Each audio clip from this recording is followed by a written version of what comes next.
அன்பான மேஷராசி அன்பர்களே, உங்களுக்கு ஜோதிட சரவணன், நக்கீரன் சரவணன் என்னும் நான் சனிப்பெயர்ச்சியை பற்றி பேசப்போகிறேன். மேஷராசிக்கு சனி 12ஆம் இடமான சயன சுகத்தில் வந்து இருக்கிறது. நன்றாக புரிந்து கொள்ளுங்கள்.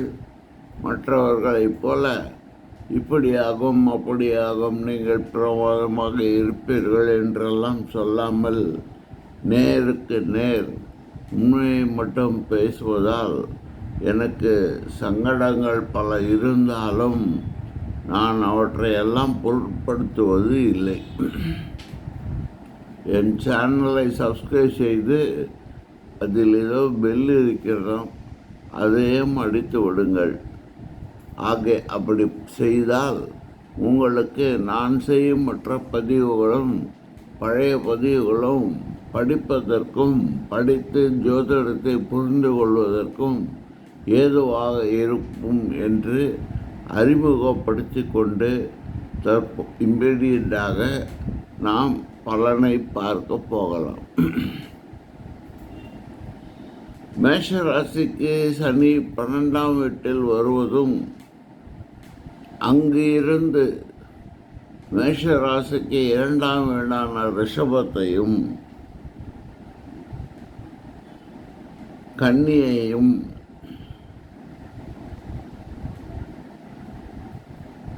மற்றும் தனுசு ராசிகளை பார்ப்பது இவர்களுக்கு மொத்தமாக 12ஆம் வீடு, 2ஆம் வீடு, 6ஆம் வீடு, 9ஆம் வீடு ஆகியவற்றை சனி இருந்து கொண்டும் பார்வையாக இருப்பதும் தெரிகிறது. சனி என்றாலே ஏதோ சகிக்க முடியாதவர் என்று கிடையவே கிடையாது. இந்த சனி தற்போது ஜூலை மாதம் வரை 2 நட்சத்திர பாகைகளை சென்று மீண்டும் திரும்பி மீண்டும் வக்கரகதி அடைந்து பழையபடி நிலைமை மாறி நவம்பர் மாதம் வரை இந்த 2 நட்சத்திர பாதங்களிலேயே உலாவி வரும் என்பதுதான் உண்மையான அஸ்ட்ரானமிக்கல் வானவியல் ஜோதிடம் ஆகும். ஆகையால் மற்ற பாதக்காரர்கள், அதாவது உத்திரட்டாதி 2 உத்திரட்டாதி 2, 3, 4 மற்றும் ரேவதி 1, 2, 3, 4 ஆகிய நட்சத்திர பாதத்தை கொண்டவர்கள் யாரும் எந்த பயமும் கொள்ள வேண்டாம் என்று வேண்டி கேட்டுக்கொள்ளப்படுகிறீர்கள். இந்த 7 பாகை அளவுக்கு மீனத்தில் இருப்பதால் இந்த மேஷ ராசிக்காரர்களுக்கு ஒருவேளை அங்கு 7 பாகை அளவுக்குள் கிரகங்கள் இருந்தால் மட்டுமே அவற்றை சுருக்கும் தன்மையாக சற்று இடையூறுகளை ஏற்படுத்தும் என்பதுதான் விதி. அதுபோல ரிஷபத்தில் முதல் 2 பாகை அளவுக்கு கிரகங்கள் இருந்தாலோ அல்லது கன்னியில் 2 பாத அளவிற்கு கிரகங்கள் இருந்தாலோ அல்லது தனுசுவில் 2 பாத அளவுக்கு கிரகங்கள் இருந்தாலோ மட்டுமே அவர்கள் சற்று எச்சரிக்கையாக இருக்க வேண்டிய அவசியம் இருக்கிறது. மற்றவர்களுக்கெல்லாம் இந்த 7 சனி 8 சனி இப்படியெல்லாம் சொல்லி பயமுறுத்தி இருந்தார்கள் என்றால் நீங்கள் எல்லாம் என் பேச்சை கேட்டு தைரியமாக இருப்பது மிக மிக சந்தோஷத்தை தரும். இந்த பார்வையில் இருக்கும் வீடுகளும் இந்த சனி இருக்கும் வீடான 12ஆம் வீடு சற்றே சயன சுகத்தை இந்த 2 பாத நட்சத்திரத்தில் உள்ள கிரகங்களுக்கும் மற்றும் பொதுவாக 12ஆம் வீட்டிற்கும் ஏற்படுத்தக்கூடும். அப்படி என்றால் ஜாதகர்களுக்கு ஏதோ செலவு வைக்கப் போகிறது என்று அர்த்தம். அந்த செலவு எப்படி வரும் என்றால் 6ஆம் வீடான கன்னியில் கிரகங்கள் ஏதாவது இருந்தால், மீனத்திலும் கிரகங்கள் ஏதாவது இருந்தால், அந்த ஜாதகர்கள் சற்றே யோசித்து கவனமாக ஆலோசனைகளை பெற்று பிறகு எந்த வேலையும் செய்யலாம். பயப்பட தேவையில்லை. 9ஆம் வீட்டை சனி பார்ப்பதால் தந்தை, பொருளாதாரம் அல்லது பூர்வீக விஷயங்கள் மற்றும் 9ஆம் வீடு என்பது தம்பியினுடைய மனைவி அல்லது தங்கையினுடைய கணவர் அல்லது இப்படி ஏதாவது ஒரு விஷயத்தில் 9ஆம் வீடு என்பது குழந்தைக்கு குழந்தை என்று கூட சொல்லலாம், பேரன் பேத்திகள் என்று கூட சொல்லலாம்.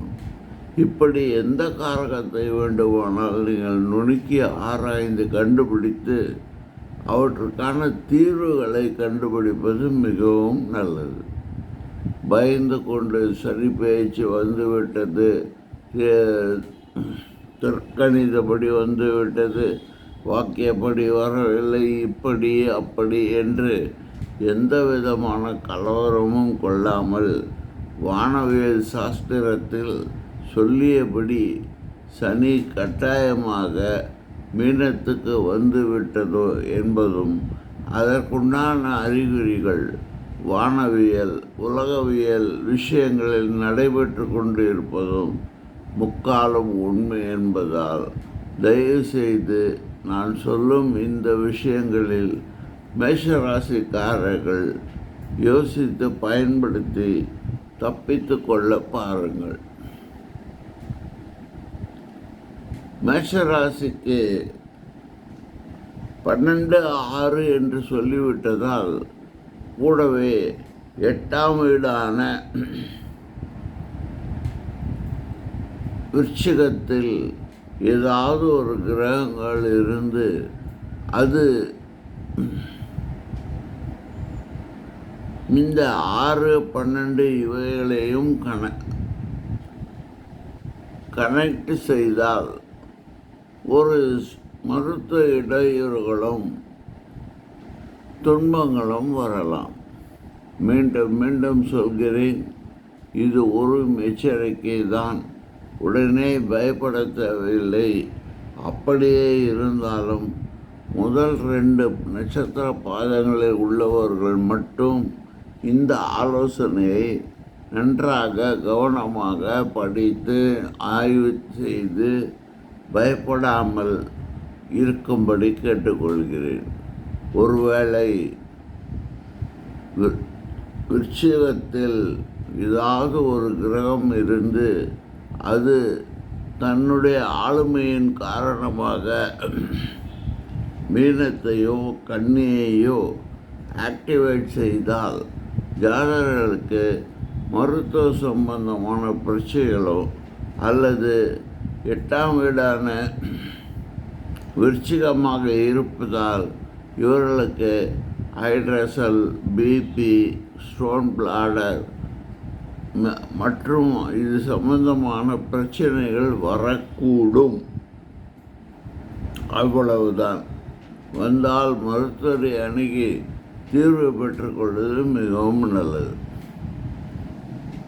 இந்த காலகட்டத்தில் நான் சொல்ல வேண்டியதெல்லாம் ஜாதகர்களுக்கு கன்னியில் ஏதாவது ஒரு கிரகம் இருந்தால் அவர்கள் மட்டும் பிராரத்த கர்மம் என்று சொல்லப்படுவதால் அதற்கு உண்டான சாமியை கும்பிடுவதோ அல்லது அதற்குண்டான ரெமிடியல் மெஷர் என்றும் கர்ம வினை பயனை தீர்க்கும் விஷயத்தை ஒரு நல்ல திறமையான நல்ல ஜோதிடரிடம் போய் காட்டி அதற்கு தீர்வு செய்து கொள்வது நல்லது.